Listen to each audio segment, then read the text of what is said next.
ว่าสมุทัยนิโรธมรรคเอาเนาะจันแล้วหาบอกทั่วทีมันก็บอกเขาขางมันสั่นสร้างเองหลงเองเบิ่งนี่เนาะสร้างวัฏ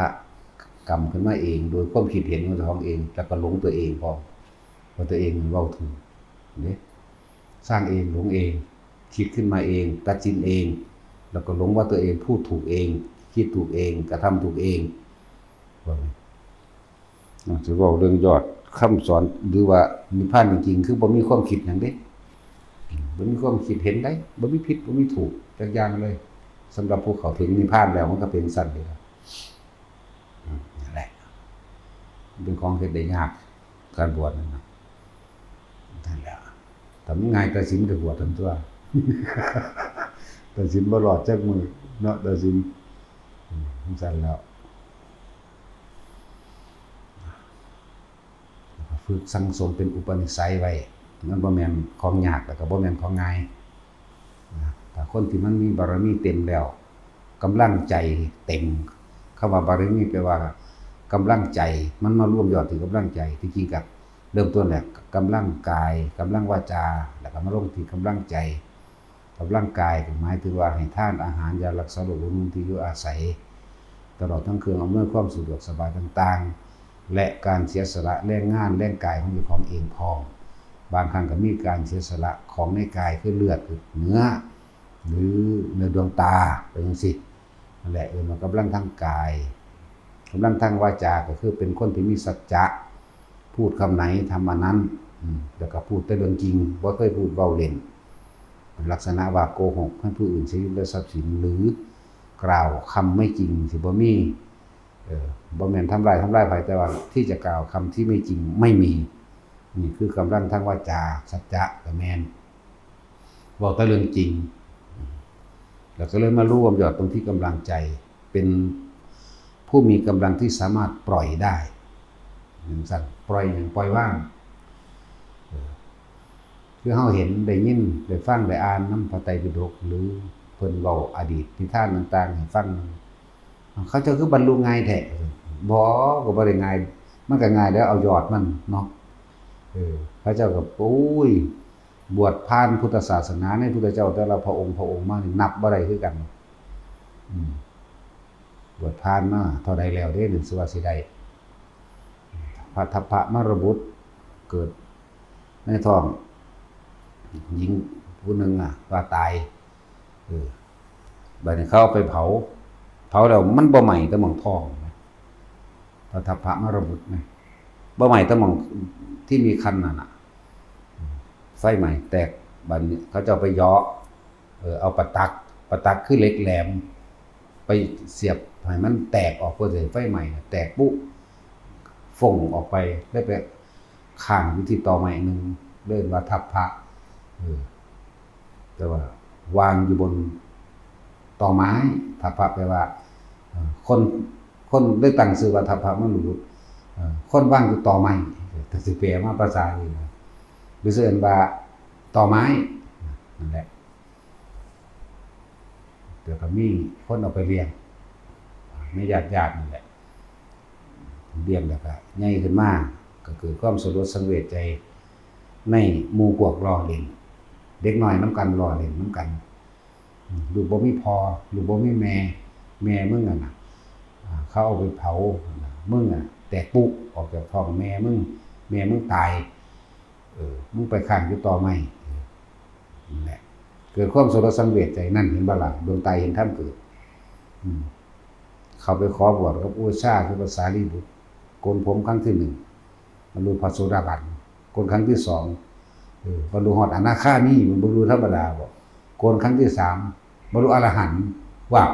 ธรรมดาบ่นี่คือว่าเอายอดมันซื่อด้วยกรรมของเพิ่นเองดอกที่เพิ่นเป็นหยังคือไปถูกตาย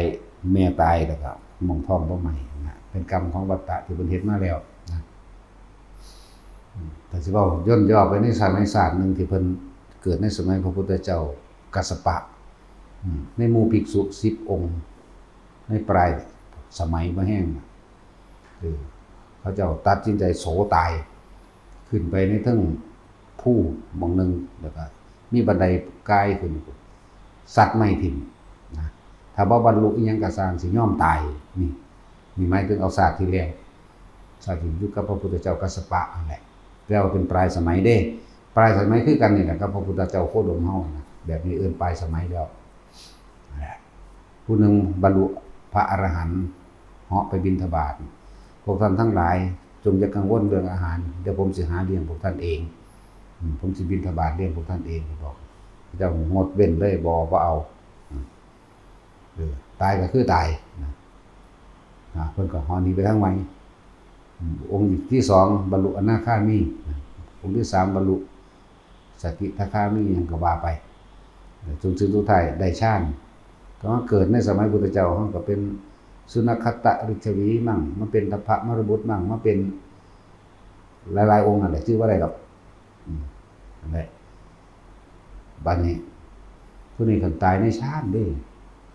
พระทัพพะมรบุตรจักบ่ล่ะตายในฌานเบิ่งเด้อฌานรักษาได้ขนาดใดแม้ขนาดหรือในท้องแม่นี่ที่ไฟไหม้แตกปุ๊บออกที่เขาจะเอาเหล็กแหลมไปแทงแตกปุ๊บฟ่งออกไปข้างไว้ต่อใหม่นั่นแหละขนาดนั้นแหละนั่นแหละจังว่ายกตัวอย่างมาให้พวกเฮาเห็นคุณค่าในการทรงฌานกับเดินฌานเห็นคุณค่ามัน แต่ว่าสัตว์นั้นก็บรรลุฌานนั่นแหละเรียกว่าเป็นผู้ชำนาญในฌานมาเกิดในท้องแม่นี่แม่ก็ตายเข้าไปเผาเห็นบ่ล่ะองค์ชาติก็ยังรักษามาฮอดสืบมาจังซี่อยู่จนเกิดความสลดสังเวชตอนเด็กน้อย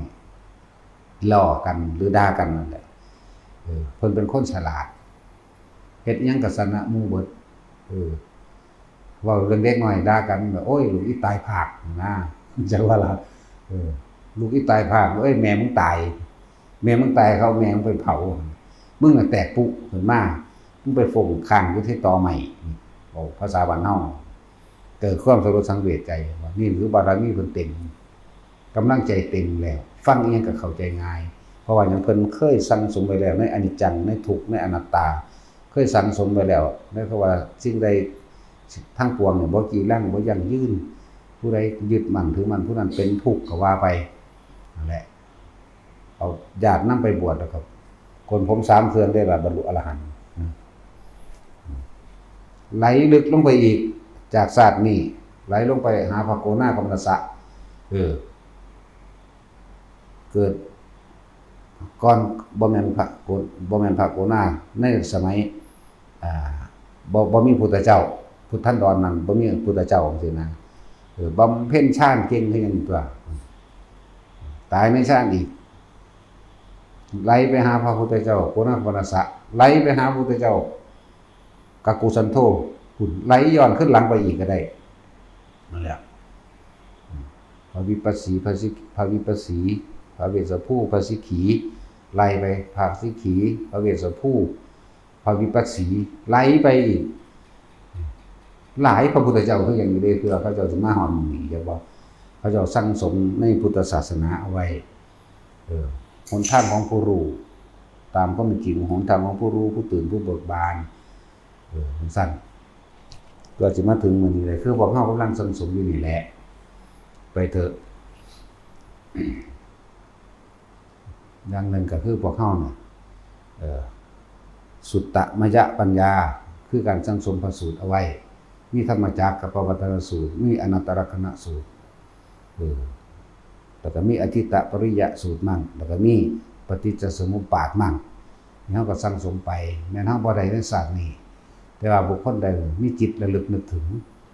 จิตสุดท้ายอาจสินึกถึงคำสอนพระเจ้าหรือนึกถึงพระพุทธเจ้านึกพุทธโดยพุทธคุณก็ได้ธรรมคุณคำสอนอันใดอันหนึ่งแต่ว่าอาจสามารถบรรลุได้หรือนึกถึงพระสงฆ์องค์ใดองค์หนึ่งที่เฮาเคารพนับถือจังซี่เฮาก็บ่ได้ตกสู่อบายภูมิไปเกิดเป็นเทวดาชั้นใดชั้นหนึ่งก็ได้พรหมโลกก็ได้บางสามารถต่อข้างบนได้เด้นี่แหละเป็นหยังเฮาคือจังให้สวดมนต์บทนั้นบทนี้เวียนไปเวียนมาให้ท่องบนสาธยาย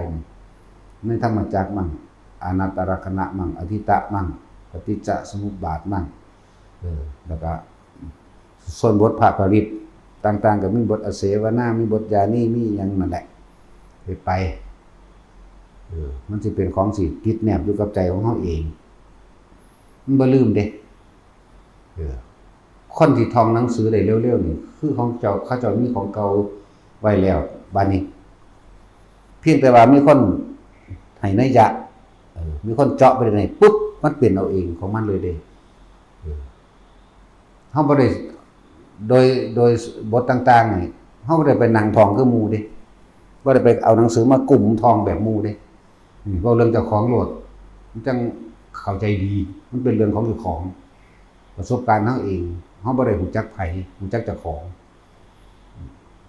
แต่ไม่เป็นเด็กน้อยพาเพิ่นไปสวดน้ำงานคนตายเฮาชื่อได้เบิดล่ะบทกุศลาชื่อได้เบิดล่ะอภิธรรม7ชื่อได้เบิดเลยเที่ยเดียวนึงเด้บ่ได้หลายเด้เพิ่นก็นั่งเว้านำพระเจ้าโลดพระเจ้าสวดนั่นไปนั่งเว้านำกันก็เว้าตามเพิ่นเว้านำกันแล้วก็เพิ่นนั่นแล้วจังซั่นแล้วหลังจากเข้าโรงเรียน4:30 นเลิกโรงเรียนมาพระเพิ่นทำวัดพอดีสมัยนั้นก็ไปยืนอยู่ข้างโบสถ์ยืนแน่นั่งแน่นั่นแหละไปฟังพระเจ้าทำบัตรอีพ่อตายจากอีแม่ตายจากอาปากเซเวนั่นน่ะก็ไปจำได้ล่ะเทียเดียวเด้อบ่ได้หลายเลยเทียเดียวทุกบทเลยเทียเดียวทั้งนั้นเลยบทได้กระสร้างได้เบิดเลยเนี่ยแล้วก็ทวนเอาหลังจากนั้นอ่านหนังสือออกแล้วนะหรือว่าบวชเป็นเนรแล้วบัดเปิดหนังสือใส่ว่าเฮาผิดอักขระบอกซื่อๆได้ล่ะไม่ไผบอกบ่มีไผบอกเอาหนังสือมนต์พิธีมาก็เปิดแล้วก็ไล่ๆโอ้ตัวนี้กูเว้าเพี้ยนตัวนี้เนี่ยก็แค่มาปรับปรุงในคำที่เฮาเว้าเพี้ยนเว้าผิดไปซื่อๆบ่ถูกอักขระซื่อๆนั่นแหละบ่ได้ไปแบบนี่แหละจังบอกว่าถ้ามันมีมันบ่ลืมดอกหลายองค์เน้นตะกี้ท่องทีเดียวนึงเอ้าปิดไว้ปึ๊บมันก็ไล่ให้เบิ่งเลยมันซั่นแล้วบักเวอร์อีกผู้นึงบักเวอร์เบิ่งนู่นคนอยู่บ้านนั่นแหละเฮาก็เว้าแต่คนรู้จักกันนี่แหละมันท่องทีเดียวได้บางนั้นก็เลยมันก็ปิดไว้ปั๊บโลดมันก็ไล่เลยบัดนี้มันซั่นแล้วเขามีของเก่าหรือว่าแกว่าจุดประกายขึ้นหรือจุดประเด็นอันใดอันหนึ่งขึ้นปุ๊บเหมือนกับถ้าว่าสมัยตะกี้ว่าเป็นดูดังว่าผู้เปิดฝาหม้อเปิดฝาหม้อออกรับพระสัทธรรมโลดนะมันเข้าใจง่ายแต่ว่าพวกเฮาเฮ็ดไปนั่นน่ะส่วนว่าบางคนแต่ละคนอาจจะไปติดอยู่ในสวรรค์สันใดสันหนึ่งหรือพรหมโลกสามารถต่อข้างบนใดเด้มีดอกภิกษุผู้ทรงฤทธิ์ขึ้นไปแสดงธรรมแต่ว่าล่ะบ่ขาดช่วงเทื่อดอกนาเรื่องภิกษุผู้ทรงฤทธิ์ขึ้นไปแสดงธรรมในสวรรค์สันต่างๆในพรหมโลกนั่นน่ะมันสั้นแล้วบ่ขาดช่วงเทื่อดอกบ่องค์ใดก็องค์หนึงไปอยู่หั่นแหละด้วยบุญกรรมอันเป็นกุศลร่วมกันก็ไปต่อให้กันข้างบนเลยบรรลุข้างบนก็ได้แต่ว่าอย่าลืมว่าต้องได้จากมนุษย์ซะก่อนอย่างนั้นล่ะเฮามาเทียบอย่างนึงคือพระพุทธเจ้าเฮาแสดงธรรมจักรปวัตตนสูตรหมู่เทพพรหมเทวดาบรรลุอรหันต์18โกฏ180ล้านบ่ล่ะบัดนี้หาที่มาของคำว่าเขาจะบรรลุได้จังได๋เบิ่งดูหาสาเหตุหาต้นเหตุดูว่าบรรลุได้แบบใดอยู่ซื่อๆก็ว่าบรรลุหรอกมันบ่ได้อยู่ซื่อๆเด้เหตุปัจจโยทั้งนั้นเลยทุกอย่างย่อมมีเหตุปัจจัยให้เกิดขึ้นอารมณปัจจโยเมื่อมีเหตุปัจจัยเกิดขึ้นแล้วย่อมสั่งสมเอาไว้ซึ่งในใจคืออารมณ์นั่นเองอารมณ์ฉันทะนี่ความยินดีความพอใจอยู่แล้วนั่นแล้วทุกอย่างก็ฉันทะความพอใจในการทรงธรรมอันนั้นแหละวันนี้ถามว่าอนาคามีบ่อนาคามีบ่มีสกิทาคามีบ่มีโสดาบันมีบ่มีเทวดาได้นี่ส่วนมนุษย์ถ้าสิเว้าในขณะที่พระองค์แสดงคือพระอัญญาโกณทัญญะผู้เดียวเห็นบ่ล่ะเป็นเทวดาบรรลุได้จังได๋กสาตายคิดราติยักษ์กับเหมวตายักษ์เมื่อนั้นสาตายคิดราติยักษ์นี่บรรลุโสดาบันยักษ์สัญจาตุมพวกยักษ์พวกนี้ผู้มียศใหญ่ซื่อๆดอกแต่ได้หมู่กูคือบ่มาเนาะพอดีหมู่ก็ออกจากความเพลิดเพลินสนุกสนานในกามารมณ์มาก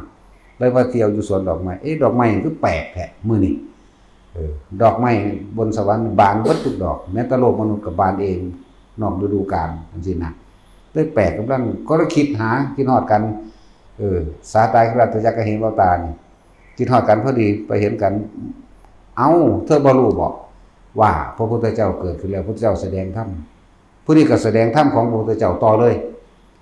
ผู้ฟังต่อจากไอ้สาตายราชยักษ์เหมวตายักษ์นี่ผู้นี้ก็บรรลุโสดาบันนํกันพอดีนั่งอย่างไรกาแม่ของพระโสนกุติกนะนะนั่งกาลีอย่างนี้แหละนั่งกาลีนี่แหละคือลิลี่นี่แหละกาลีโสนกุติกนะแม่ของพระโสนที่จริงก็มาจากคำว่าน้อมโสดฟังเทวดาเขาคุยกันเด้โสดหูนั่นน่ะ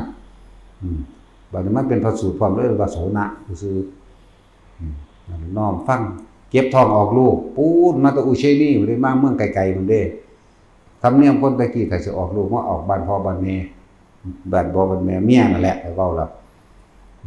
ก็เป็นเศรษฐีอยู่ดอกแล้วก็เดินทางมาก็เลยพักอยู่ในบ้านหลังนึงที่เป็นหลังใหญ่มียินเสียงเทวดาเขาคุยกันอยู่ก็เลยตั้งจิตในจักหน่อยฟังกับใครควรเดินหน้าตามก็บรรลุโสดาบันไปนำนี่ผู้ยิ่งที่เป็นมนุษย์แต่ว่าบ่แม่นบรรลุตอนพุทธเจ้าแสดงบรรลุจากการได้ยินได้ฟังที่สาตายคิราติยักษ์กับเหมวตายักษ์คุยกันนี่คือผู้ยิ่งบรรลุนั่นแหละผู้น้อมโสดลงมาฟังกับบานิ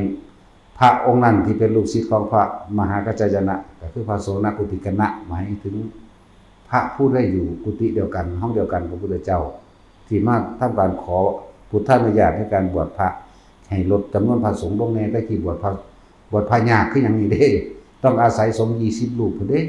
จังสามารถที่บวชภิกษุใหม่ได้ด้วยความห่างไกลด้วยบ้านเมืองที่มันไกลแหละก็เลยมาขออนุญาตว่าใส่สงฆ์แค่5รูปเลยบ่ในการบวชนะพระพุทธเจ้าเลิกเป็นพุทธานุญาตให้ อนุบัญญัติให้อนุแปลว่าน้อยภายหลังแล้วก็ตามบัญญัติเมื่อภายหลังอะไรจังสั้นพูดถึงว่าแต่ละคนใจสิข้านให้ขยันท่องบนทรงจำรู้แจ้งแทงตลอดด้วยความหมายเป็นอย่างดีคำรู้แจ้งแทงตลอดด้วยความหมายถ้าคล่องปากขึ้นใจ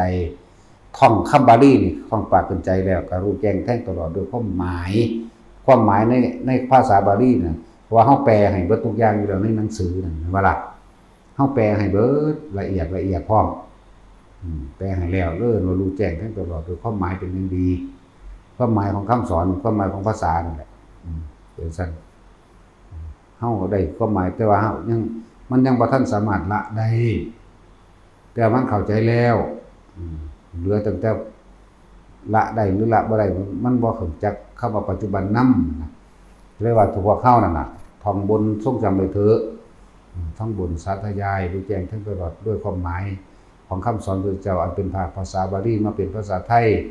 แล้วก็มันเข้าถึงความรู้สึกของตัวของให้มันได้มันเป็นประโยชน์ต่อตัวของดอกมันบ่ได้เป็นประโยชน์ต่อผู้อื่นเด้ประโยชน์อันเป็นไปเพื่อทางตรัสรู้เพื่อหนทางดับทุกข์ของตนเด้ตัวของเองได้รับผลมันอย่างว่าเปรียบดังว่าที่พระพุทธเจ้าทรงแสดงธรรมจักรเทวดาทั้งหลายบรรลุอรหันต์18 โกฏหมายถึง180 ล้านบรรลุอนาคามีและโสดาสกิทาประมาณบ่ได้มันหลายเรื่องว่าประมาณบ่ได้จังซั่นถือว่าในศาสนาพุทธเจ้าองค์ต่อไปแต่เฮาบ่ได้ตกนรก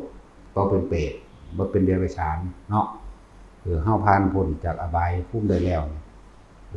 พระอีกล้านก็ปีหนึ่งล้านเท่าไรแสนบาทปอล้าน37 ปีเนาะ1,284,400 2,431 ปีก็สิฮอดถ้าเอาเด้อถ้าเบิ่งเด้ออีกล้านก็ปีนึงดอก แต่สินเจ้าท่าเอาบ่แต่ว่านอนเอาแนวแง่ใส่หูดังก็แง่เสียบเจาะท้องก็เสียบเด้เสียบน้ำข้อก็เสียบหูเสียบหัวมันเอาเบิดเอาว่าล่ะ นั่นแหละหลังก็ปีหนึ่งดอก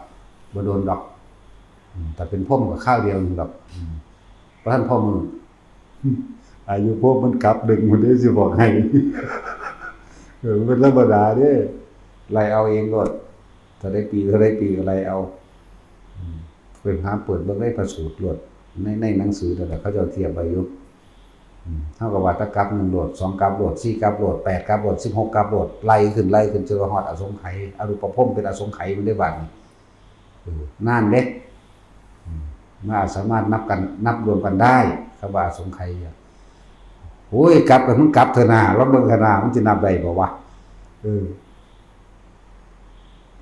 เท่าใดล่ะโลกนี้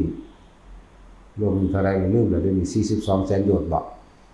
แล้ว16คูณมั้ย16คูณเป็นจักกิโลแล้วก็เอาเลข5ตั้งขึ้นเขียนพอดีบ่ได้เขียนตัวใหญ่เขียนพอดีนี่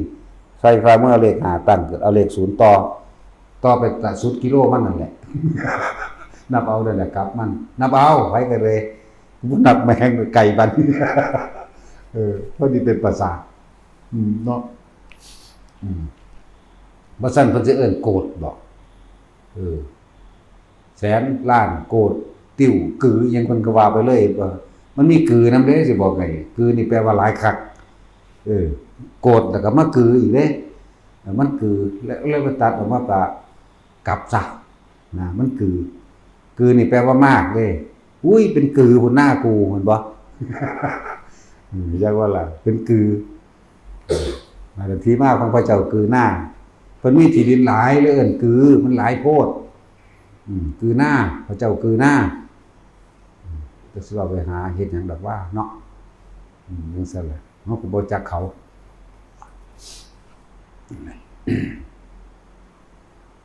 จังว่าให้ทุกคนถ้าจะเว้า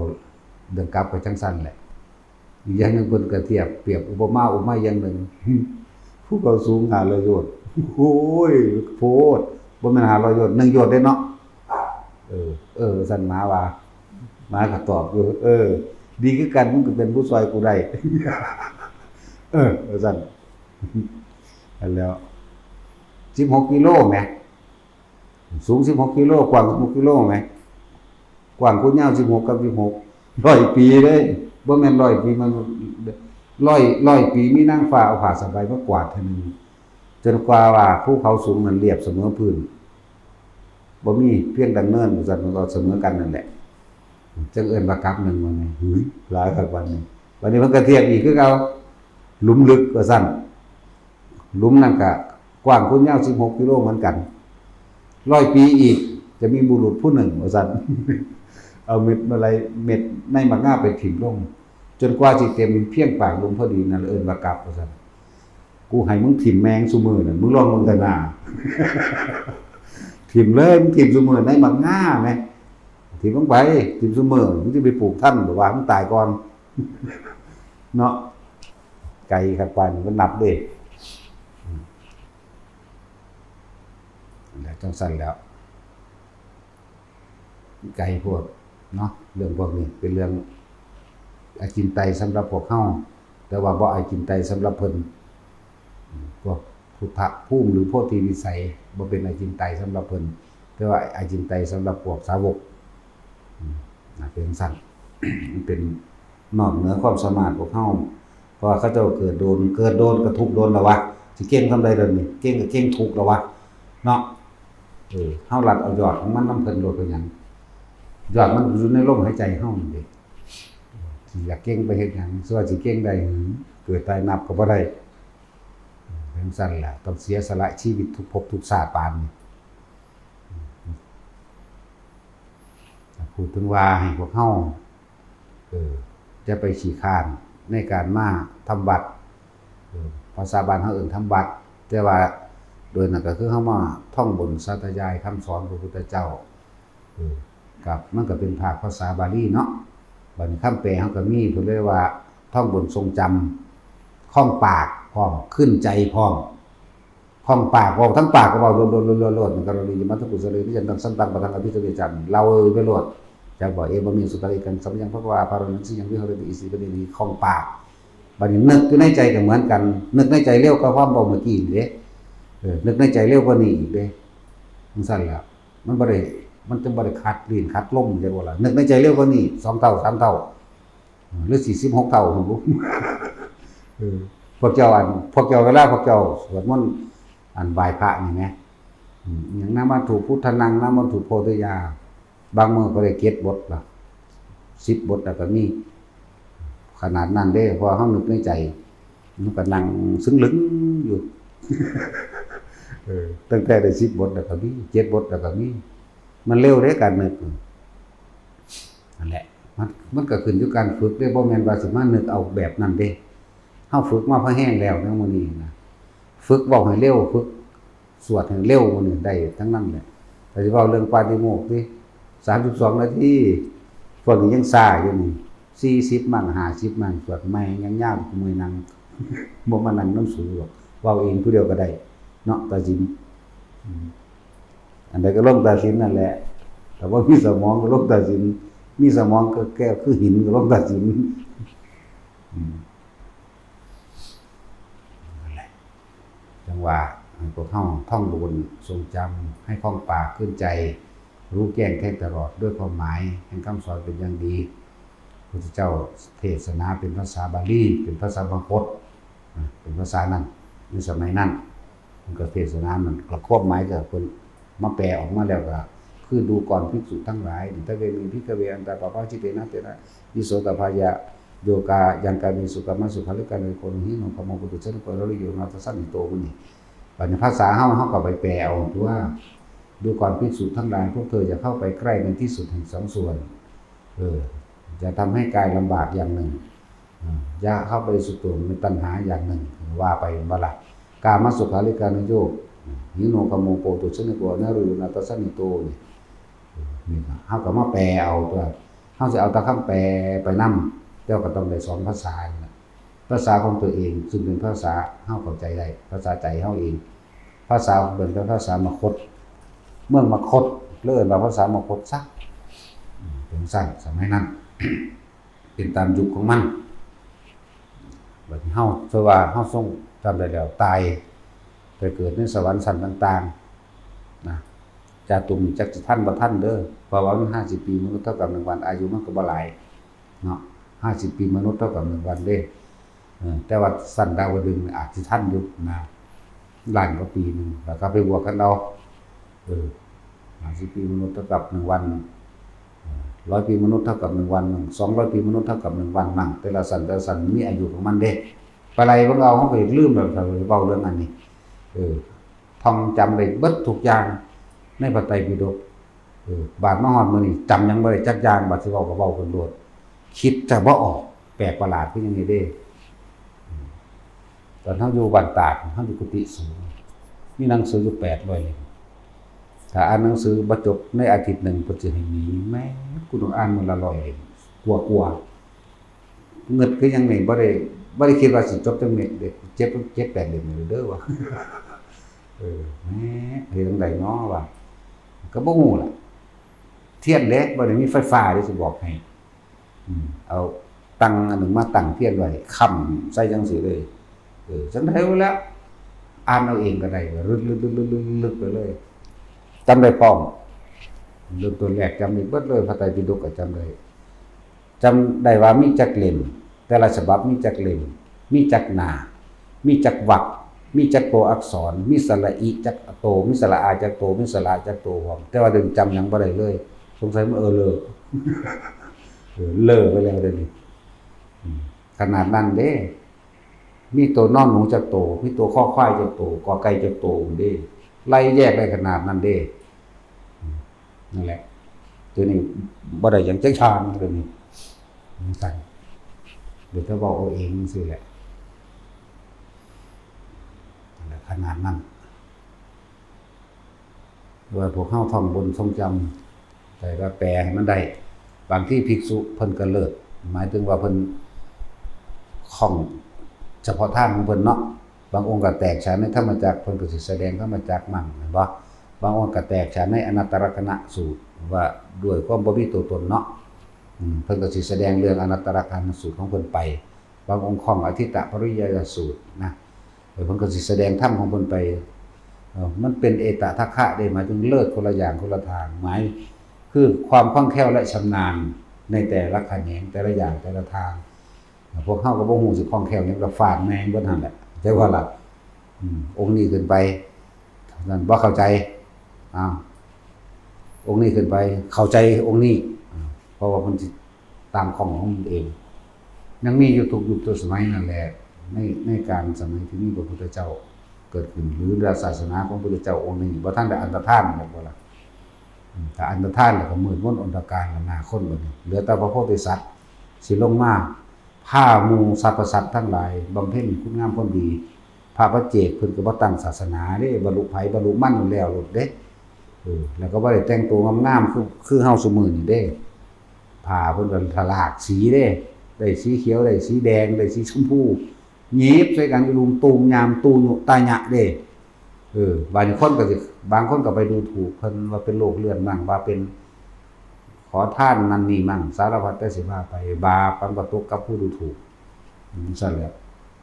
เดี๋ยวเพิ่นก็บ่แสดงธรรมดอกแต่ว่าเป็นเขตเนื้อนาบุญได้อยู่เฮาบ่ฮู้จัก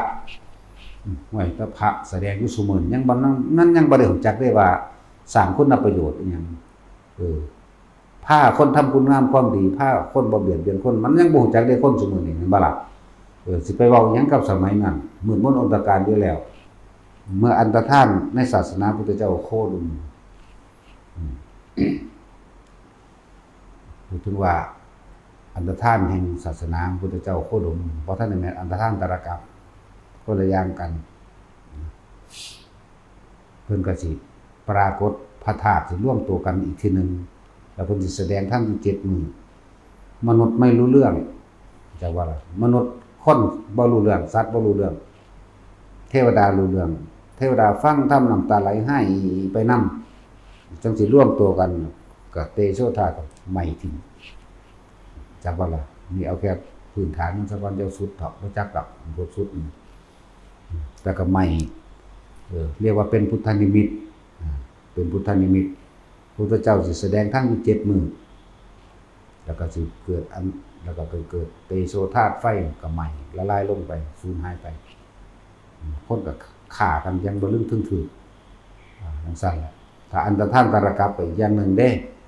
จังเพิ่นก็เกิดดวงอาทิตย์ขึ้นดอกอันนั้น7ดวงนั่นที่ว่านั่นน่ะโอ้ยตัวดวงเดียวก็บ่แห้งแล้วเว้ยเนาะสิไปเว้าหามีฮอด7ดวงเนาะมันบ่ล่ะนั่นแหละแต่ว่าหลายๆอย่างสิแนะนำให้ทุกคน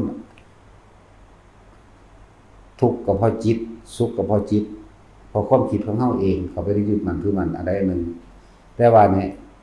จิตมันรับรู้รู้สึกแล้วแต่ว่ามันสิคิดถึงหยังมันนั่นแหละบางทีเฮาอาจจะคิดถึงพระพุทธรูปมั่งมันก็เป็นการทรงสร้างด้วยกันนั่นแหละเข้าใจบ่ล่ะบางทีก็นึกถึงพระสงฆ์ที่เคารพนับถือมั่งบางทีก็ระลึกนึกถึงคำสอนพระพุทธเจ้ามั่งมีคำบริกรรมอันใดอันหนึ่งมั่งบางคนตายนะโมพุทธัสสะนะโมธัมมัสสะนะโมสังฆัสสะตายไปสวรรค์ด้วยล่ะนี่ครับมันก็มีเรื่องเล่าในอดีตนิทานเยอะแยะดอกเด็กน้อยมันป่วยพอเลยพาไปหาหมอพอพาไปหาหมอแต่ว่ากับว่าท่านถึงหมอกับคำกลางทางก่อนเลยพากันมานอนอยู่ใต้เกวียนในขณะนั้นก็ดึกก็สิจักดึกว่าดึกละก็ว่ามืดแล้วนี่แหละผู้พ่อนั่นไปกำลังสิจุดไฟติดไฟอยู่โรคไข้นี่กำเริบยังไงโรคมันป่วยนั่นแหละไข้พวกอมนุษย์ต่างๆพวกผีพวกเปรตก็ว่าไปมาห่มสุรุปอยู่เพิ่นเกิดความญาณบันใบขึ้นมาบ่ฮู้จักสิระลึกถึงหยังก็เลยระลึกถึงว่านะโมพุทธัสสะขอความเคารพน้อมพระเจ้าถึงต่อพุทธเจ้าทุกพระองค์นะโมธัมมัสสะนึกถึงพระธรรมนะโมสังฆัสสะหมายถึงนึกถึงพระสงฆ์ทั้งหมดนั่นแหละพวกผีพวกเปรตถอยออกไปเกิดความเย็นเข้ามาในใจพอดีกับตายไปเกิดสวรรค์ทั้งสั้นแหละหรือบางคนก็จะตายด้วยนะโมตัสสะภะคะวะโตก็ได้นี่นะจะว่าให้เอาอันใดอันหนึ่งเป็นเครื่องระลึกไว้แน่บ่ต้องไปเอิ้นปู่ย่าตายายบ่ต้องไปเอิ้นผู้นั้นผู้นี้มาซอยเจ้าของดอก บ่ต้องไปเอิ้นสิ่งศักดิ์สิทธิ์มาซอยดอกซอยบ่ได้เป็นจังซั่น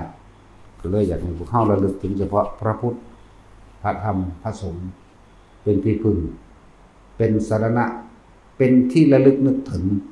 ทุกสิ่งทุกอย่างแต่เฮาเข้าใจรักจิ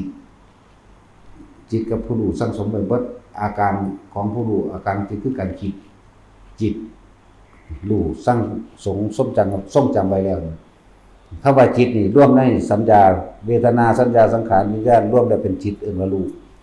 เป็นธาตุรู้อันนึงที่รับไว้บันทึกไว้มโนหมายถึงคิดปรุงแต่งต่างๆสารพัดวาดภาพจินตนาการวิญญาณหมายถึงการรับรู้ความรู้สึกยังมีความยินดีพอใจและไม่พอใจก็จะว่าล่ะจิตมโนวิญญาณถ้าจิตนี่มันรู้อยู่แล้วเฮ็ดจังได๋เฮาสิบ่คิดบ่นึกเวทนาเกิดบ่ได้แต่บ่คิดบ่มโนหรือบ่เจตนาใกล้การคิดความรู้สึกสิรับเกิดบ่ได้พบดับมันบ่มีหม้องไปบ่มีหม้องมาเพราะจิตบ่มีที่ตั้งก็ว่าไปความรู้สึกบ่ได้ไปตั้งอยู่นำบุคคลที่คิดถึงเด้อว่าจิตไม่มีที่ตั้งพบมันเป็นดุจดั่งพื้นนามันก็เกิดบ่ได้ทั้งตัวมันบ่มีอารมณ์นั่นแหละมันเลยไปจังซี่บัดนี้พวกเฮาก็เอาตามสมควรแก่พวกเฮาเฮ็ดได้ซะตายพระแน่เจตนาในการรักษาศีลด้วยตนเองแน่คนบางคนก็อยากเข้าวัดฟังธรรมอยากปฏิบัติธรรมอยู่แต่ว่ากังวลเรื่องศีลแต่ของบ่บริสุทธิ์บางอย่างเพิ่นก็สอนว่าถ้าศีลบ่บริสุทธิ์นี่อย่าหวังว่าสิได้สมาธิอย่าหวังว่าสิบรรลุอย่าหวังว่าสิมีปัญญาเห็นบ่เฮาสินำคำสอนพระพุทธเจ้าออกมาเว้าเฮาสินำคำสอนมาเว้าเวลาใดขณะใดครู่ใดที่เรานึกถึงลมหายใจเข้าออกเนี่ยเวลานั้นคำว่าจิตเจตนาคำว่ามโนนึกต่างๆที่จะไปฆ่าสัตว์ลักทรัพย์ประพฤติผิดในกามโกหกให้ผู้ใดผู้หนึ่งสิ่งหรือทรัพย์สินและมีจิตที่จะดื่มสุรามีอะไรไม่มีเวลานั้นบริสุทธิ์เข้าใจว่าล่ะพวกมีอาชีพค้าเป็ดค้าไก่อยู่ก็ค้าไปเฮ็ดไปเป็นอาชีพไปพวกหาอยู่หากินกับปูกับปลาหาไปพวกมีอาชีพก็ง้อเขาว่าค้าไปเฮ็ดไปหรือยังก็เฮ็ดไปซะก่อนมันเป็นแค่เรื่องชีพถ้าบ่เฮ็ดมันก็บ่ได้กินบ่ล่ะนั่นแหละถ้าเฮาเข้าใจแล้วในเรื่องว่าเวลาใดขณะใดครู่ใดนี่ที่เฮานึกถึงลมหายใจเข้าออกเวลานั้นขณะนั้นครู่นั้นศีลมันบริสุทธิ์เลยมันบ่มีเจตนาในการสิไปฆ่าไปลักของไผจะว่าละบัดนี่คือคำสอนพระพุทธเจ้าบ่ทันได้แม่นอันอื่นๆบางที่เพิ่นก็อาจสิสอนเฉพาะธรรมสอนเฉพาะบุคคลนั่นน่ะบัดนี้เลยไปถือมาเป็นหลักตายตัวของส่วนรวมบ่ได้ถือบ่ได้ถ้าสิถือเอาของพระพุทธเจ้าโลดสันตติอมาตย์ฆ่าคนบักเป็นแสนกว่า 200,000 ตัวก็คือบรรลุอรหันต์โลดแม่นบ่ล่ะแต่ว่าบางคนบ่ฮู้จักเรื่องเล่ามันซื่อๆตอนนี้เฮาเว้าแค่ว่าหลักปฏิบัติมันมีฝึกซ้อมตัวเองในการทำให้เกิดความเคยชินปราศจากการงานแล้วสิเป็นสาวโรงงานเย็บผ้าเย็บกระเป๋าสิเป็นพนักงานห้างสิเป็นพนักงานเสิร์ฟเหล้าได้บาร์แม้กระทั่งโสเภณีขายตัวกระซังหรืออาชีพยังกระซังมันต้องมีเวลานอนแม้มันต้องพักแม้ไผก็ดีเห็นบ่ล่ะเจ้าสิเป็นกุ๊กเป็นร้านอาหารเป็นหยังก็แล้วแต่มันต้องมีเวลานอนเจ้านอนกลางเว้นกะกลางเว้นหรือกะกลางคืนก็ซังเวลานอนน่ะหัดฝึกตนเองกราบพระกราบลงไปโลดพุทธังสรณังคัจฉามิธัมมังสรณังคัจฉามิสังฆังสรณังคัจฉามิโลดหรือจะเอานะโม3ก๊อก3จบก้อนก็แล้วแต่เราตั้งตามโดยพุทธังธัมมังสังฆังแล้วก็ตั้งจิตเจตนาแหมสาธุเข้าไปล่ะข้าพเจ้าขอตั้งจิตเจตนาในการรักษาศีลนับตั้งแต่บัดนี้เป็นต้นไปจนกว่าข้าพเจ้าจะตื่นนอนเมื่อตื่นนอนแล้วเลิกกันในขณะนั้นแล้วก็นอนไปที่บัดแต่ว่าล่ะนี่เฮ็ดให้มันชินเฮ็ดให้มันเกิดความคุ้นเคยในการคิดพอทุกอย่างเกิดจากจิตมีพลังมหาศาลคิดจะฆ่าคนมันก็ไปฆ่าได้คือกันเวลามันโมโหน้องนั่นแหละ สำหรับเป็นไปตามปุถุชนทั้งหลายแต่ว่าอยากปฏิบัติอยู่อยากเข้าวัดอยาก นั่นนี่อยู่แต่ว่ามาของมาฆ่าในเรื่องของศีลนี่แหละบางองค์ก็เว้าบ่ธรรมดาเลยเว้าคักคือหยังเด้ว่าถ้าศีลบ่บริสุทธิ์จังสั่นจังซี่ไปเนาะนั่นแหละบัดนี้ก็เลยอยากให้ทุกคนนั่นน่ะค่อยๆฝึกตนเองในการเจตนาในการรักษาบัดเฮ็ดทุกมื้อซุมื้อมันก็ค่อยๆบริสุทธิ์ขึ้นไปเรื่อยๆการงานก็เปลี่ยนเด้สิบอกให้อาชีพการงานก็เปลี่ยนพร้อมนี่ในระดับพื้นฐานอย่างหนึ่งแล้วซุมื้อนี้มันง่ายแล้วก็อาศัยโลกสมัยใหม่เทศออกไปในโลกโซเชียลนี่เห็นบ่เบิ่งโทรทัศน์มั่งหรือจากการได้ยินได้ฟังจากการบันทึกเอาแฟลชไดร์หรือเอาหยังมาฟังมั่งถ้าใจดีพวกเจ้าสิหาปูหาปลาหาหยังอยู่ก็แล้วแต่อาชีพใดก็ตามถ้าว่างจากการมาได้พูดคุยพวกเจ้าก็ฟังธรรมไปนำทางดีแต่ว่าล่ะฟังองค์ใดก็ได้ที่สอนเกี่ยวกับภาวนาเด้แต่ว่าที่สอนเกี่ยวกับให้ไปเฮ็ดเรื่องสิ่งศักดิ์สิทธิ์เสียสะเดาะขอสะได้แขกจะไปฟังเด้อนั่นมันสะเดาะบ่ได้นะเรื่องแก้กรรมเรื่องนึงอย่าไปว่ามันอันนั้นอย่าไปฟังเรื่องแลนไปหาสิ่งศักดิ์สิทธิ์บูชาพระรุ่นนั้นรุ่นนี้บ่ได้ว่าแต่พระเนาะนาครุ่นนั้นรุ่นนี้ก็ว่าหรือมันหนังบักปองบักแก้วนะยังกุมารทองจังซี่นะหรือไปหาบูชาอีหยังอันแม่งสังงอบนะสร้างเฮ็ดเป็นคนอ้วนปังๆแล้วก็มีง่วงออกมานะเพิ่นหยังพิฆเนศบ่ของเฮาบ่ได้สนใจตัวนั้นแม่งสังงอบเฮาเอิ้นแล้วมาขัวจังซั่นแหละบูชาหนองบูชานาคจังซี่ให้ละออกให้เบิดแม่นพวกเจ้าสิทำบาปทำกรรมอย่างอื่นก็สร้างเยเกกิพุทธังสรณังคัตตาเสนะเตกมิสันติอปายะภูมิปหาจามนุสังเตหังเทวะกะยังปริปุเรสสติบุคคลทั้งหลายเหล่าใดถึงแล้วถือเอาแล้วซึ่งพระรัตนตรัยอันมีพระพุทธพระธรรมพระสงฆ์เป็นที่พึ่งเป็นที่ระลึกนึกถึงบุคคลทั้งหลายเหล่านั้นเมื่อแตกกายทำลายขันธ์แล้วย่อมเป็นผู้ห่างไกลจากอบายภูมิมีมนุษย์และเทวดาเป็นทางไปเท่านั้นนี่พวกนี้บทนี้ดึงมาจากไสดึงมาจากมหาสมัยสูตรด้วยซ้ำเห็นบ่ล่ะเยเกกิพุทธังสรณังคัตตาเสนะเตกมิสันติอปายะภูมิปหายะมนุสังเตหังเทวะกายังปริปุเรสันตติตินั่นแหละดึงมาจากตัวนี้โดยจากปากของพวกหยักหรือเทวดาเฮาก็ได้ยินคือกันเฮาก็ถามได้คือกันเป็นเทวดามาตั้งสมัยใดหรือว่าเปลี่ยนเท่ามีภพมาจากสมัยใดเขาก็บอกนั่นแหละ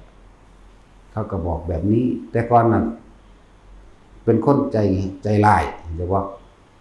เป็นคนใจร้ายเป็นคนสูญเร็วพวกนี้เอามึงรอดมาได้จังได๋มึงคือได้ไปเป็นเทวดาแบบนี้นะก็นึกถึงพระพุทธเจ้าพระธรรมพระสงฆ์นั่นแหละนี่ที่คือจากปากของเทวดาเขาบอกฟังบัดในพระสูตรมันก็มีอยู่แล้วไปหาเอาเองส่วนนึงในหลดแห่งธรรมด้วยประสบการณ์กับมีความเพียรพยายามฝึกฝนตนเองผู้มีอุปนิสัยรู้ได้ก็รู้ได้นะ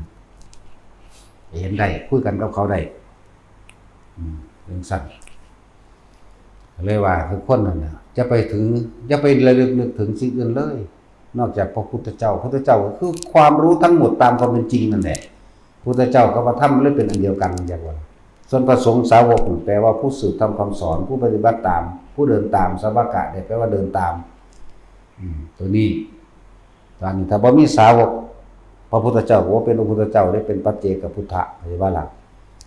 สัตว์ก็เลยต้องอาศัย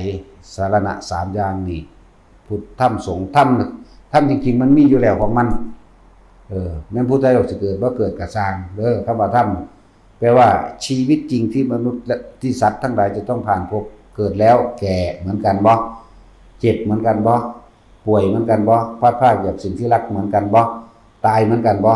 ได้เกี่ยวกับศาสนาใดเลยแต่ว่าเรื่องธรรมแล้วบ่ได้เป็นเรื่องศาสนาใดถ้าว่าเรื่องธรรมแล้วแม้กระทั่งเรื่องของคำว่าศีลนี่บ่แม่นข้อห้ามของชาวพุทธหรือบ่แม่นชาวพุทธเด้อยากว่าล่ะแต่เพิ่นบอกข้อดีและข้อเสียเท่านั้นเองใช่ว่าผู้ใดอยากอายุยืนก็จะไปหารังแกสัตว์และคนนั่นแหละบ่จะไปหาเบียดเบียนจะไปนี่จังซี่ พวกเจ้าก็สิบ่มีศัตรูพวกเจ้าสิบ่ได้กังวลพวกเจ้าสิบ่ได้เล่าร้อนแต่ว่าคนที่อายุสั้นพันตายพวกเจ้าเบียดเบียนทั้งสัตว์ลักทรัพย์พร้อมนึงนี่จนถึงหม้อยเปียเสียครับมันจะอ่อนพวกเจ้าบ่เฮ็ดตามข้อวัดปฏิบัติอันนี้พวกเจ้าจิตใจบ่เข้มแข็งเองศีลมาจากคำว่าศิลาแปลว่าหินจงทำจิตให้เข้มแข็งดุจดังหินในการไม่ทำร้ายเบียดเบียนให้ผู้ใดผู้หนึ่งเสียชีวิตหรือทรัพย์สินตลอดทั้งคนและสัตว์นี่ศีลมันมาจากตัวนี้บัดนี้มีข้อควรปฏิบัติงดเว้นอย่างไรพระเจ้าข้าเขาถามเรียกว่าจะฆ่าสัตว์ที่จะลักทรัพย์ที่จะประพฤติผิดในกามที่จะโกหกผู้ใดเสียชีวิตทรัพย์สินที่จะกินเหล้าเมายาและเสริมและสนับสนุนผู้อื่นที่ถ้าพวกเจ้าเฮ็ดนี่ได้พวกเจ้าก็มีคติตั้งไปมีมนุษย์และเทวดาเป็นธรรมไปเท่านั้นนี่ข้อวัดมันถึงข้อปฏิบัติทำยังไงจึงจะมีทางไปอันเป็นสุคติที่ดีคือการทำตาม5ข้อนี่แหละศีลใดก็สร้างรากเหง้าข้อมูลของศีลทั้งหมดมาจากศีล5เข้าใจว่าอะไรนี่มันรวมอยู่ในหมู่นี้เบิดแล้วศีลนี่บ่ได้แม่นเฉพาะของชาวพุทธมันก็แม่นของชาวพุทธอย่างเดียวสิว่าอย่างเดียวก็ว่าบ่ถูกบุคคลผู้ใดกระทำตามนี้นี่ในการรักษานี่บุคคลผู้นั้นจะมีเทวดาและมนุษย์เป็นทางไปเท่านั้นใจว่าล่ะบุคคลผู้ใดไม่กระทำตามนี้บ่ได้เกี่ยวกับศาสนาได้นี่การลงสู่อบายภูมิเท่านั้นเหมือนกันหมดเหมือนกันทั้งหมดเด้บ่ได้แม่นบ่ได้เกี่ยวกับศาสนาใดเกี่ยวกับใจคนจากวันนี้เกี่ยวกับคนเกิดเป็นคนมานี่แหละประเทศอังกฤษรักษาได้บ่ได้ทำลายได้บ่ได้อเมริกาได้ว่าบ่ได้เว้าเรื่องศาสนานี่เลย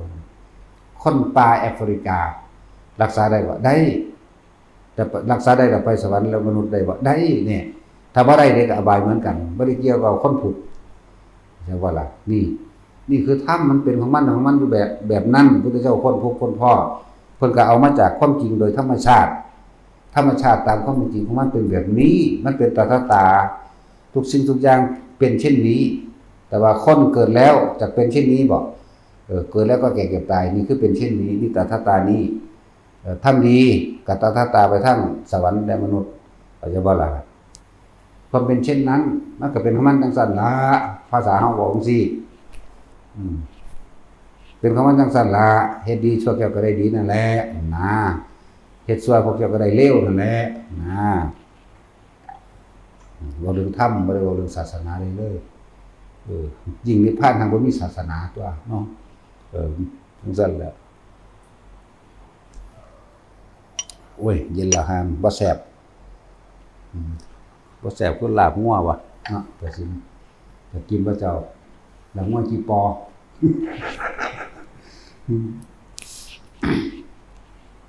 นั่นแหละบอกเรื่องธรรมะทั้งมนุษย์และสัตว์ถ้าทำดีถือว่า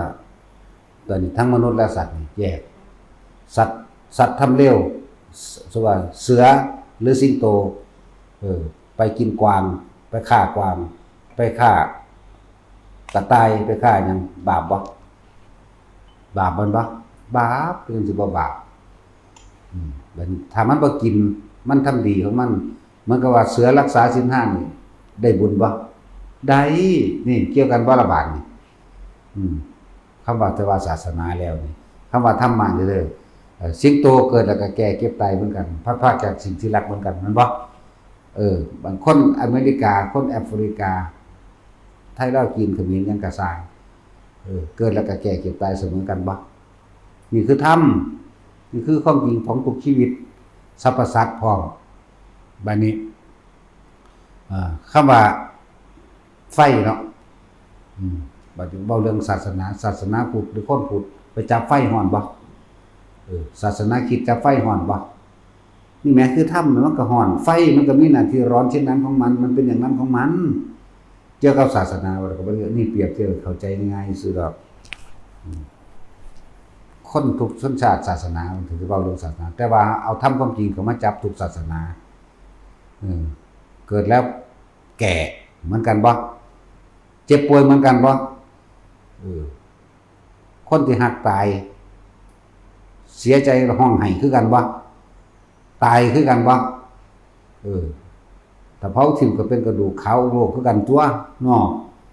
นี่แม่ถ้ำแม่ทั้ง4ตัวเลือกหรือบ่ล่ะบ่เลือกแบบผู้ใดมารักษาศีลผู้ใดมาทำสมาธิจิตสงบได้คือกันบ่สงบตาเช้าพุทธเด้แล้วแม้แต่สัตว์ยังสามารถเฮ็ดได้ว่าล่ะ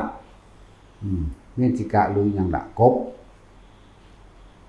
มันก็ทรงฌานเป็นเด้เรียกว่าล่ะ4 โมงกว่าๆเนี่ยพระมันก็สวดมนต์ทำบัดเนาะกบมันอยู่ข้างสระนั่นแหละเพิ่นฟังเสียงเพิ่นสวดมนต์ได้ซั่นตามันก็เพ่งใส่สีเหลืองพระหูมันก็ฟังพระสาธยายสวดมนต์เนาะคนมาทางดังปีมาปุตายซ้ำไปเกิดอยู่สวรรค์บุญเนี่ยก็จังซั่นแล้วสัตว์ก็เฮ็ดจังซี่ได้แม่นบ่เป็นคนเฮ็ดได้บ่คันใดเป็นจังซี่บ่ได้จังซั่นแล้วแต่อีกอย่างนึงพวกกังวลว่ากินเหล้าเมายาแล้วบ่อาจสามารถสิฟังธรรมอันนี้บ่ได้เอาเทวดาเท่าทองเนาะมันเกิดอยู่ในสมัยพระพุทธเจ้ากัสสปะมันได้บักฮานี่เดี๋ยวนี้ก็ดีมันก็อยู่เทิงสวรรค์นี่แหละบักฮานี่แหละมันสิเฮ็ดเวียกเฮ็ดงานหาแม่มึงหยังตู้กินเหล้ามันตู้กินเหล้ามันนี้บางใดก็มีแต่งานมีกูไปกินเหล้า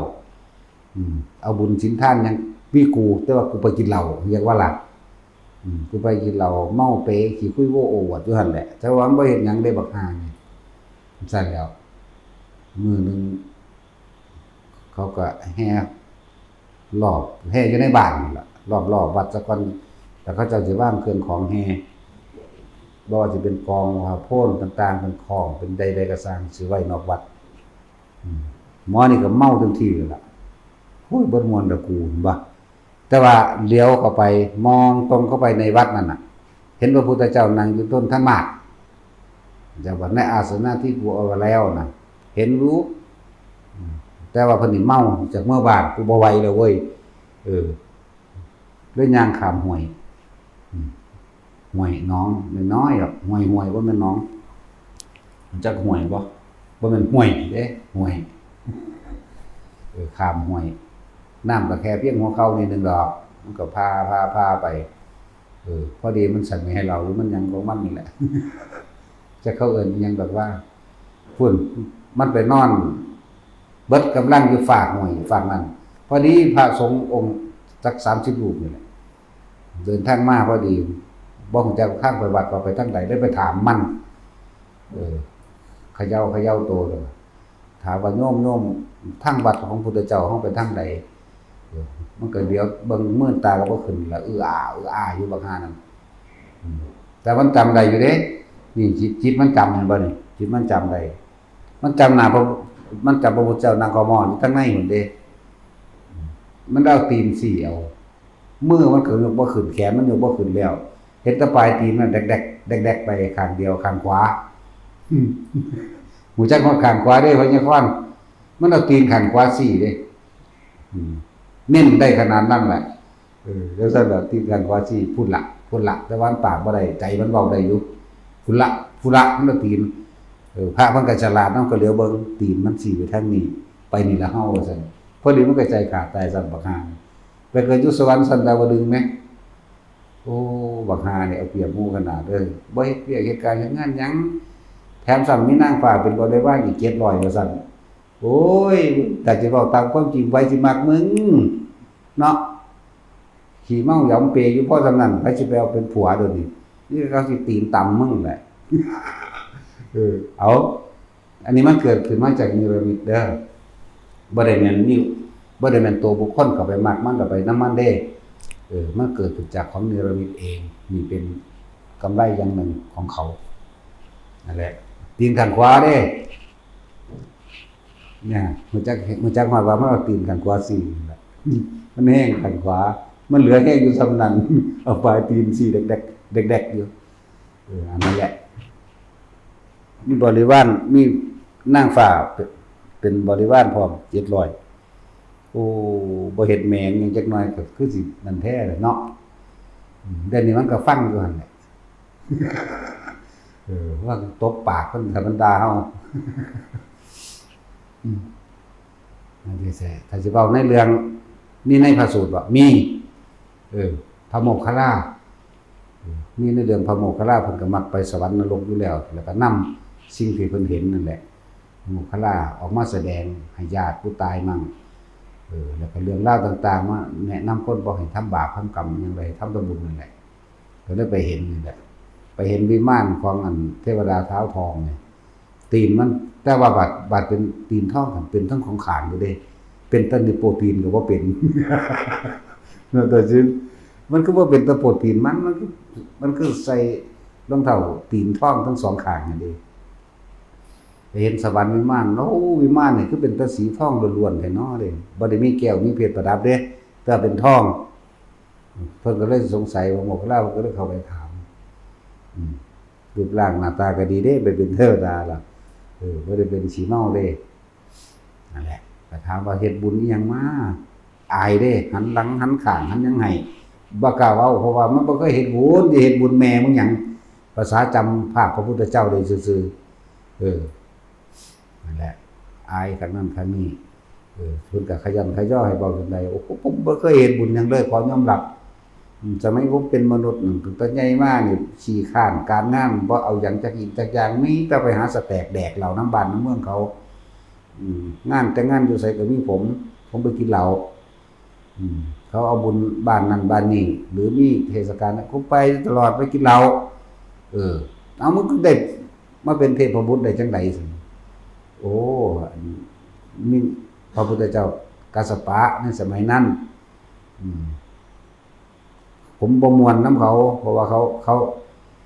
ขาเลิกเล่นการละเล่นต่างๆแล้วเราก็มีกินแล้วผมก็เลยกลับข้ามห้วยไปแล้วได้มีภิกษุ30รูปนี่แหละผมมาถามทางผมว่าโยมทางวัดของพระพุทธเจ้ากัสสปะไปทางใดใจผมสิขาดแล้วมันเป็นเทวดามันบ่รายละเอียดเด้จักว่าล่ะเพราะว่ามันเห็นได้ผมก็ขยับตัวขยับบ่ได้ปากก็บอกบ่ได้มีแต่ใจนึกผมก็เลยเอานิโปรตีน4ไปทางนี้แหละนะนั่นล่ะอันนั้นพอดีก็ผมก็ใจขาดก็เลยมาเกิดเป็นจังซี่แหละผมก็บ่ฮู้ว่ามันเป็นไปได้จังได๋คือกันนะโอ้แนวนี้ก็มีพระโมคคัลลาว่านะต่อไปก็เลื่อนลอยไปหาความวิมานพระอินทร์บ่รอดอีกแล้วพระอินทร์มื้อนี้พระอินทร์กำลังได้นางฟ้าใหม่มันกำลังเซิ้งเขาที่จักว่าล่ะกำลังเมากำลังมั่นอยู่พระโมคคัลลาก็ปรากฏกายขึ้นไว้ในหันเสยอยู่ว่าได้ทำทานนั่นนี่ห่วยมันเป็นแนวใดนะกำลังเมามั่นบ่เพิ่นก็เอานี่โปรตีนเพิ่นนี่โปรตีนข้างขวาอีกเพิ่นยังก่อนแตกลงค่อยๆนี่แหละวิมานชยันตปราสาทสะเทือนเลื่อนลั่นแตกตื่นออกมาที่บัดนี้เห็นบ่ล่ะบอกว่าโอ้ยโยมมันมีธุระมากแล้วมึงสิมากอีกกำลังหมกมุ่นดงหีเขาอยู่นี่ว่ะมันสั่นแล้วยอมรับตัวสิตัวคนใดบ่ได้นั่งฟ้าบริวารขึ้นมาใหม่มั้ยเพื่ออธิษฐานถึงเพิ่นเองนั่นแหละมันเลยไปอันนี้เป็นตัวจิตอยู่ไปอยู่ส่วนบริวารอันเป็นของเนรมิตเกิดขึ้นด้วยบุญศีลทานหยังต่างๆมันก็มีต่างหากเด้แต่เป็นตัวคนนี่ก็ยากอยู่เด้ถ้าบ่มักกันอีหลีนะมีฮอด3พุ่นเด้เห็นบ่ล่ะถ้าว่าคนเจ้าสู้มีเมียหลายคือเป็นพระอินทร์ได้เนาะตัดสินเจ้าเย้าผู้เดียวมั้ยเอา7-8คนโลดเอาว่าล่ะบ่ว่าซั่นฮิปโปเป็นตาภูมิใจคือหยังนี่แต่ว่าตัวซื่อๆเด้นี่บ่แม่นเด้แต่มันอยู่หน้าเมียก็มีแต่คนเลยทำท่าว่าบ่ว่าซั่นบาดขับรถบาดไปนำเขานะโอ้ยเด็กน้อย34ปีนี่มั้งมันเหี่ยวใส่บอลอยู่ได้อีหยังก็เลยสินมันเปิดจังได๋บึ้ยตานี่เร็วขนาดขับรถขามานี่แหละแว๊บใส่บ่นึงเด้จนว่ารถเหยียบหมาธรรมดาบ่เพราะนั้นว่าบ่ซั่นนั่นแหละนี่พูดถึงว่าเทวดาเต่าทองเข้าใจบ่คำว่าพุทธานุสตินึกถึงพระพุทธเจ้านี่พวกเจ้าสิจะไปนึกอีหยังหางูหยังพญานาคไปนึกหาผีศาลเจ้าผู้ตามมาทางใดสิไปซอยพวกเจ้าเกิดกลายเป็นผีเบิดนั่นแหละ สิไปเป็นบริวารของผีเด้ตรงนี้ เหมือนกับพวกสัมภวะอย่างหนึ่งสัมภเวอย่างหนึ่งสิลงภพใดภูมิใดอันเป็นตายใหญ่กว่าใดนั่นแหละพวกถือผีนี่ไปเกิดอยู่ในเมืองผีทำมาหากินคือคนเด้แต่ว่าเป็นไปโดยบุญกรรมเด้เป็นไปโดยบาปกรรมของเขาเองเด้สิเป็นทิศก็มีเป็นจานก็มีได้อยู่ในแต่ละหม่องแต่ละหม่องนะบวชมาแล้วก็นำพาคนเลี้ยงผีมั่งคือซุมื้อนี่ก็มีอยู่แล้วแม่นบ่ล่ะเลี้ยงสารปู่ตามั่งสวดนั่นสวดนี่โยงย้ายได้ฉายศีลสวดเขาไปหาหอเจ้าบ้านศาลปู่ตาต่างๆหมู่นี้บ้านหินบ้านดินสวดจะเอาสิ่งศักดิ์สิทธิ์มาปกป้องคุ้มครองบ้านเมืองจังว่ามันเป็นการหลอกลวงเขาตัวเองบ่รู้เห็นคนที่เคยทำมาก่อนก็เฮ็ดไปนำเขาแล้วพวกตั้งศาลตั้งนั่นตั้งนี่ว่าไปพวกนี้พวกถือผีฟ้าผีแถนเจ้าพ่อเจ้าแม่เข้าใจว่าเขาสิมาปกปักรักษาแล้วก็นำพาผู้อื่นเฮ็ดตามใช่ป่ะพวกนี้สิต้องไปตั้งการกระทำกรรมร่วมกันอันใดก็ตามเรียกว่าสมรู้ร่วมคิดร่วมกันแล้วมีความเห็นเป็นหนึ่งเดียวกันร่วมกันแล้วก็พากันกระทำเวลาตายแล้วก็ถูกพัดไปตามมันสั้นถูกพัดไปความเชื่อความเห็นมันจะบ่ได้เราไปเกิดอยู่ในเมืองเป็นหมู่บ้านผีนั่นแหละเว้าให้เข้าใจง่ายเด้อจังซั่น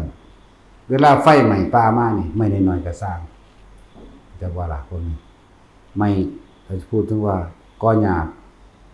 ถ้าน้ำท่วมเพียงตุ่มหม่องก็ท่วมบ้านเขาแล้วถ้าไฟไหม้มาน้อยๆก็ตามก็ไหม้บ้านเขาแล้วเพราะเขานำคนไปในทางที่ผิด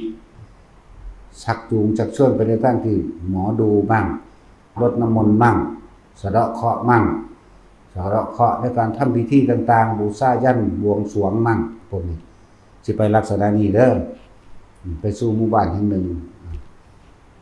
ลักษณะนั้นถ้าไฟใหม่มากก็โอ้เอิ้นกันทิศนี้เอิ้นเสียงนั่นเสียงนี่จานนั่นจานนี่ไฟใหม่มากไฟใหม่บ้านขอมาซอยข่อยหดแน่ก็พังตากน้ำบ่ลุมบ่ไปได้นี่เป็นเรื่องกรรมเด้อเป็นสั่นก็อยู่ทั่วไปล่ะผมสิอยู่ทั่วไปเยอะแยะอยู่ทั่วไปอันนี้เฮาก็นั่งเบิ่งอยู่นี่แหละนั่งเบิ่งอยู่พวกนี้นำคนผิดตัวเองก็เลยมาเกิดในสิ่งที่ผิดเหมือนกันนี่ว่านะบางคนเป็นทิศเป็นจานเบิ่งตะกี้เขาจะหดจานมันก็10พรรษาขึ้นไปได้จังได้จานซุมื้อนี้ฮักกะบดก็ได้กะละมังแล้วแม่ว่าตาสินแม่นเด้บ่แม่นจานธรรมดากะละมังเลยเพิ่นนี่มันหาคนบวชหน่อยคือว่านั่นแหละก็เลยได้เป็นเจ้าอาวาสมั่งได้เป็นพระขี่มั่งมันเป็นพระครูเด้เนาะ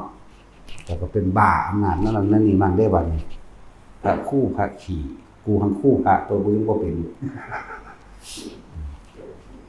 นั่นแหละเป็นแบบนั้นไฟใหม่มากพากันฮดนั่นแต่ว่าใหม่ทั่วบ้านเบิดเด้แต่แล่นไปซอยบ้านหลังนั้นก่อนบ้านหลังนี้ก่อนสุดท้ายก็ใหม่ทั่วบ้านแล้วก็พากันนั่งหน้าดำหน้าแดงคือขมวดย้ายบ้านไปสร้างใหม่ถ้าน้ำท่วมฝนตกน้ำท่วมเพียงตรงมองเท่านั้นก็ท่วมบ้านท่วมเมืองเขาไปย้ายไปหม่องใหม่อยู่เพราะซ้ำนี่เด้สัตว์ก็เกิดสัตว์โดยตามบุญกรรมตามกรรมของเขาเองเด้มีหมาคือกันมีหมามีงัวมีควายเหมือนกันกระโรงกระเลงบงเปงเหมือนมีคือกันลักษณะนี้นี่แหละคือพวกนึกถึงสิ่งศักดิ์สิทธิ์ต่างๆเอาต้นไม้เอาภูเขาเอาศาลเจ้าพ่อเจ้าแม่เอาปู่ตาผีฟ้าผีแฝนผีแม่นผีเมืองผีเสื้อการเอิ้นหาสิ่งศักดิ์สิทธิ์ต่างๆจังว่านี่ถือเขี้ยวสัตว์เดรัจฉานถืออะไรที่เกี่ยวกับสัตว์เดรัจฉานพวกนี้สิมีความเสื่อความเห็นเด็ดเขาไปเกิดตรงนั้นเรื่องราวคนเฮาก่อนสิตายมันสิคิดเป็นสิ่งใดตายปั๊บเกิดปั๊บเด้บ่แม่น7มื้อจังรู้เรื่อง3เดือนจังรู้เรื่อง7เดือนจังรู้เรื่องบ่แม่นเด้เด้อเชื่อฟังพระพุทธเจ้าพุ่นเด้อจิตมีที่ตั้งบ่ใจขาดปึ๊บก็อาศัยตรงที่คิดถึงเอิ้นว่าที่ตั้งในขณะที่คิดใครควนเกิดอารมณ์พอใจไม่พอใจพบเกิดโกรธลงนรกอย่าบ้าหลักโลภอยากได้อันนี้ เฮ็ดจังได๋กูสิได้วะจังซี่แหละเปรตหลงว่าแต่ของมีสมบัติพัสถานหลงในยุทธานุศักดิ์และอำนาจนั่นคือสัตว์เดรัจฉานใช่บ่ล่ะทั้งสั้นแล้วเฮาคือบ่หาเครื่องระลึกนึกถึงที่มันนึกถึงแล้วสบายใจพระพุทธเจ้าบัดนี้เฮาจำเอาภาพเพิ่นก็ได้การนึกถึงสิ่งเหล่านี้จิตของเฮาความคิดของเฮาไม่ไปทำร้ายเบียดเบียนให้ผู้ใดผู้หนึ่งเสียชีวิตหรือทรัพย์สินทั้งกุลทรัพย์การนึกถึงว่าธรรมคือการไขควรพิจารณาในอริยสัจมั่งปฏิจจสมุปบาทโธมั่งเข้าใจบ่ล่ะใกล้การระลึกถึงคำสอนต่างๆของพระพุทธเจ้ามั่งนี่คือการระลึกถึงพระธรรมแต่ว่าถ้าระลึกถึงพระธรรมเหนือกว่าเข้าใจบ่เพราะนี่คือความจริงของชีวิตนึกถึงความจริงของชีวิตของเจ้าของเองความจริงของชีวิตทั้งสัตว์ทั้งหลายพอเป็นความจริงของชีวิตในอนิจจังทุกขังอนัตตาเฮาสิได้เขาแจ่มแจ้งการนึกถึงพระธรรมเหนือกว่าเด้อธรรมนี่คือธรรมชาติที่มันมีอยู่เป็นเช่นนั้นของมันเองการนึกถึงพระพุทธเจ้าหรือการนึกถึงพระสงฆ์องค์ใดองค์หนึ่งจังสิก็ไปสวรรค์มั่งไปแบบที่นี่เฮารู้จักวิธีว่าการนึกถึงลมหายใจพรหมโลกเรียกเป็นฌานบัดนี้ใช่ว่าล่ะ คือว่านั่นแต่ผู้ฟังครั้งแรกอาจจะบ่เข้าใจแต่ผู้ฟังไปเลยสิเข้าใจอยู่ว่าเฮาสอนทรงฌานเนาะนั่นแหละทุกอย่างเกิดจากจิตว่าละบัดถ้าเข้าใจจิตเข้าใจถึงจิตผู้รู้กับจิตคือสิ่งเดียวเข้าใจคำว่ามโนโดยเจตนาในการคิดเรื่องนั้นเรื่องนั้นแล้วมันก็สิพูดและทำไปอย่างนั้นในการพูดและทำต้องมีตัณหาต้องมีอุปาทานเป็นเครื่องนำมันบ่ต้องมีความอยากกิเลสวัดอยากได้สิ่งใดก็สิคิดถึงสิ่งนั้นอยากได้บ้านจักหลังเด้อยากได้รถเด้หรือว่ากิเลสวัดแล้วนี่กรรมวัดการกระทำของตนเองในการกระทำแสวงหานั้นย่อมมีอารมณ์ถูกใจมั่งไม่ถูกใจมั่งพอใจมั่งไม่พอใจมั่งแม่นบ่สุขเวทนาทุกขเวทนามั่งเนี่ยอารมณ์พวกนี้เป็นตัวภพคนใจขาดปั๊บจิตไปเกิดปั๊บจะว่าล่ะเลื่อนว่าวิบากก็ไปรับในสิ่งตัวเองก็ทำไว้ก็อาศัยจิตสุดท้ายไปสะกอนเป็นตัวเปิดทางนอกนั้นกรรมต่างๆก็หมุนเข้ามาไล่หลังเข้ามาสั้นแหละมีคารวะเรื่องของกรรมมันสิละเอียดหลายเป็นถึงว่าเรื่องของกรรมก็เป็นอจิตไตเนาะเรื่องของกรรม ก็บ่อจินไตดอกแต่กับพ่อบอกได้ข่าวๆทั้งนี้ได้ว่าล่ะสั้นเรื่องของกรรมคันเกิดจากไสเอาเกิดจากจิตเจตนาแม่นบ่ฮู้แล้วว่าคนที่สิเกิดหรือบ่เกิดนี่ไปทางสุขหรือทางเกิดจากการคิดแม่นบ่ถ้าหยุดคิดบ่ได้จริงๆคิดเป็นทางที่เป็นกุศลมั้ยบ่ล่ะกุศลสังกัปปะสัพพปาปัสสะอะกรังกุรสุปสัมปทานคิดไปในทางที่สิสร้างประโยชน์ก็อันดับแรกคิดไปในทางที่บ่เบียดเบียนทำลายผู้ใดผู้หนึ่งเสียชีวิตหรือทรัพย์สินแต่ก็คิดไปในทางว่าเฮาก็ยังบ่อยากให้ผู้อื่นมาฆ่ามาตีมาลักมาปล้นมาจี้เฮาบังคับข่มเหงเฮาแม่นบ่เฮาก็บ่ต้อง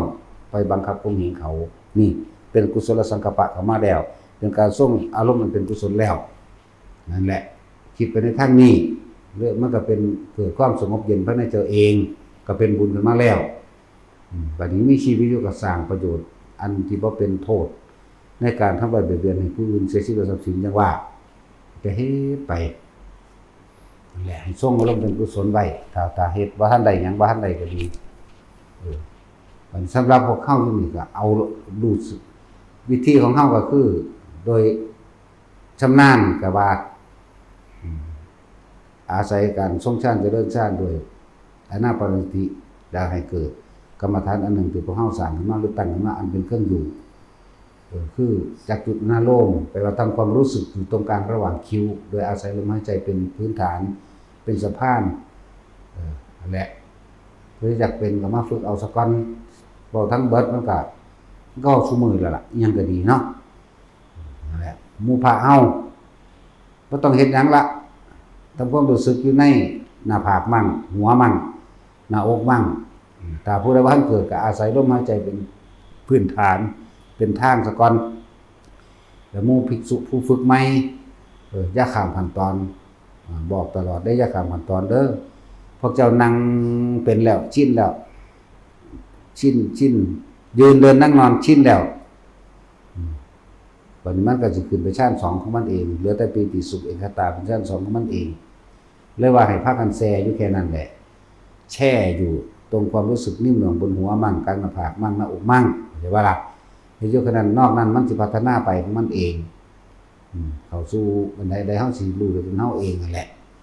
อันใดบ่รู้เพิ่นก็แสดงอยู่ซุมื้ออยู่มั้ยเนาะอธิบายนี่บ่ถอดทุกรูขุมขนตัวเนาะนั่นแหละเอาสมาทาน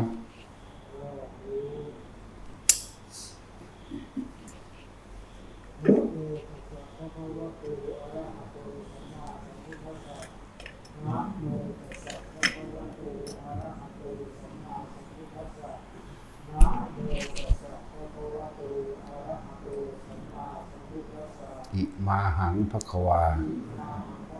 อัตตะภาวังจุมหากังปฏิจจชามิข้าแต่องค์สมเด็จพระผู้มีพระเจ้าข้าพุทธเจ้าทั้งหลายน้อมกายถวายแด่องค์สมเด็จและสัมมาสัมพุทธเจ้า